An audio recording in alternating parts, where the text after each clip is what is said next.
All right, so we are here at PCA 2022 at Foundation's booth with Nick Melillo. Thank you for taking the time to do this. Pleasure. ATF. Yes, so Nick, painstakingly, we'll use that word, wrote an article for us. We asked for 1,300 words. He gave us almost 5,000. Was it? And it was only 5,000. It was only 5,000. Our initial plan was let's walk our readers. I kept warning you. I know. I kept saying, I think this is too long. The plan was to walk our readers through the seed to cigar process, which you know very well. Yes. And then I said, can you do a little bit of an intro of your background, of the Connecticut River Valley and the significance? I couldn't not do Connecticut without getting into the history. Right. And then it's difficult because I want to explain it in a way that's simple to readers. Yeah. But also it has to be, has to have enough depth where my peers read it and they're not oh, that you're guy. Not shaming yourself. Yeah, right. That guy doesn't know anything. No, you did. It's great. And so we ended up taking the history part, printing that. And Looks the Seed to beautiful. Cigars is in the digital issue, and it's interactive with the video you made with Foundation. I haven't seen an article, somebody do a piece like that in a long time, so awesome. it's awesome. an honor to be a part of the magazine. So you have an extensive history in cigars. Yes, Walk sir. us through briefly how you got into it and how you ended up with Foundation. I've been in cigar industry almost 25 years now. Started in 1996 working at a cigar shop, and I was going to school for international business, and then I moved to Nicaragua in 2003, and I was thrown in the deep end, and I learned the tobacco side of things from some of the legends in the industry. Right. For almost, 12 years, running the Drew Estate factory. I helped take that from the smallest factory in Nicaragua to the largest factory in Nicaragua. Yeah. And then I decided after a couple years of making a tough decision to leave and start my own company. It was a very difficult decision because what we did over there was, I think, unprecedented. Right. So I started Foundation, though, in 2015, and we've been off to the races ever since. This is our 6th PCA now. Wow, okay. Yeah. So what's the significance of Foundation and the brand? Foundation for me is, after so many years working in the industry, the retail side, then the experience in Nicaragua, I felt like I've built up enough experience to then start my own brand. Okay. And I think Foundation was an appropriate name. Yeah. You know, the foundation of good cigars is good tobacco. I mean, that's, if you don't have the good tobacco, you got nothing. Right. Of course, the branding is very important, the image of the brand, but at the root, the tobacco, and I'm a tobacco man through and through. Right. It's just been my life for the past, since 2003. What pulled you into tobacco? You know, I just fell in love with cigars through my grandfathers. And people don't realize in Connecticut how many brands existed in Connecticut. Right. All my great-grandfathers, they all smoked Connecticut broadleaf cigars. Yep. My grandfathers. So by the time I was 18, I was you were hooked. I was in. I was the cigar guy through and through. What was the shift then from loving cigars and loving that your family was into cigars to actually saying, I want that to be my career? Listen, it just sort of happened. I met John Drew from Drew Estate in 1997 doing an event. Okay. You know, the company was a fraction of its size. When I left school, I circumnavigated the globe, took a backpack, went through Europe, India, down the Mekong River into Laos, Vietnam, China, Japan. So Jonathan was on my email list, and I think the light bulb went off. You know, right. In 2003, not many people wanted to go to Nicaragua. Right. And John needed help. You know, it was a small, growing company. So he took a chance on me, and he knew, I think, I would go to Nicaragua. Yeah. So it seems very romantic, but there's a lot that goes into that whole journey. But he took a chance on me, and I loved it. I was able to put my international business degree to real life work, and then also my love for cigars.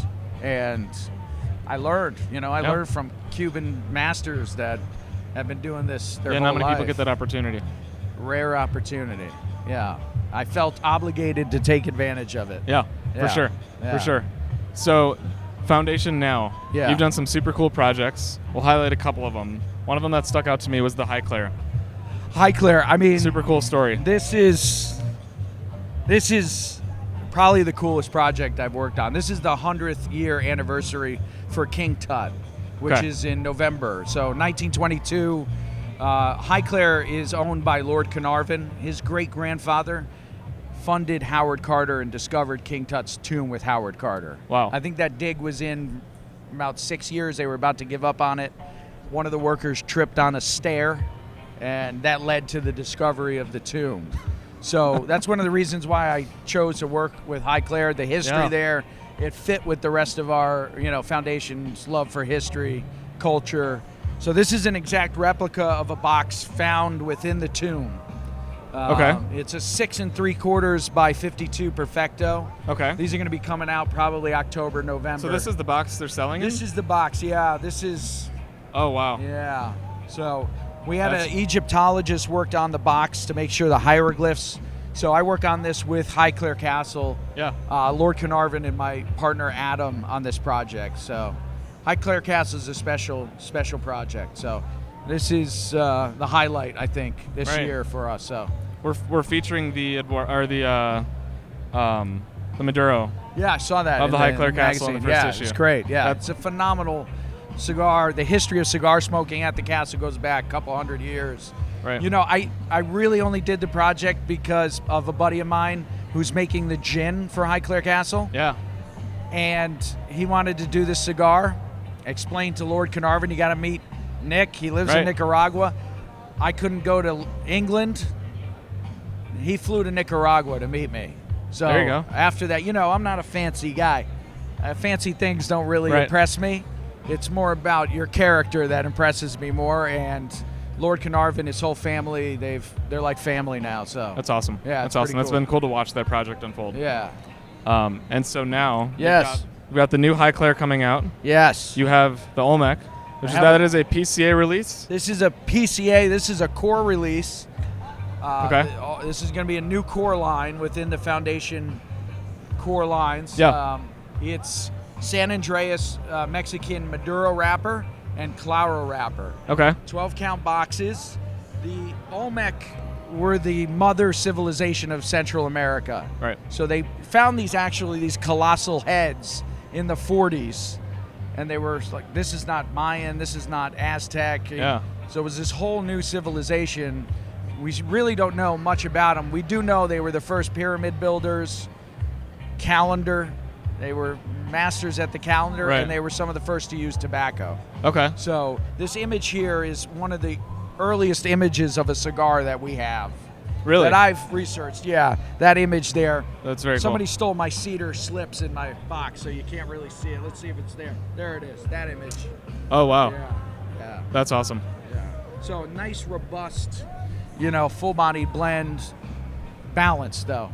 The key is balance. I'm excited to try it.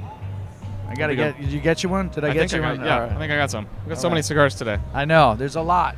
And so part of why we asked you to be a part of the publication was because you're so good at educating people in the industry. Yes. And especially going from the beginning of the seed to cigar process.